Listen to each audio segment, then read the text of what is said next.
Monday ముగ్గురు పిల్లలకి school reopen. Sunday మా చిన్న కొడుకుకి పుట్టు వెంట్రుకల ఫంక్షన్ అయితే చిత్తూరులో జరిగింది. ఇంకా బెంగళూరు ట్రాఫిక్ గురించి అందరికీ తెలిసిందే కదా, అందుకే ఎర్లీ మార్నింగే ఇల్లుని విడిచి వెళ్తూ అత్తయ్య మావయ్య అత్తయ్య వాళ్ళ అమ్మను కూడా పికప్ చేసుకున్నాము. ఇంకా ముందు రోజు పూజకు కావాల్సినవి భోజనానికి కావాల్సినవి ఐటమ్స్ అన్ని షాపింగ్ చేసాము. అన్ని కార్లో పెట్టి జర్నీ అయితే స్టార్ట్ అయ్యింది. అలాగే వెళ్తూ పూజకు కావాల్సిన పువ్వులు పండ్లు మార్నింగ్ టిఫిన్ చేయడానికి అక్కడక్కడ అయితే ఆగాము. ఇంకా ఇంటికి చేరేసరికి మార్నింగ్ 10:30 అయితే అయ్యింది.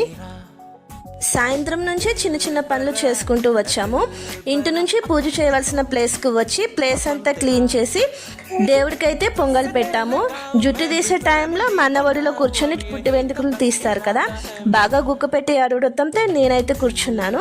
ఇంకా అక్కడే స్నానం చేయించి గుండెకి గంధం రాసి అమ్మవారికి తెచ్చిన బట్టలు పూలదండ వేసి దేవుడికైతే దండం పెట్టించాము.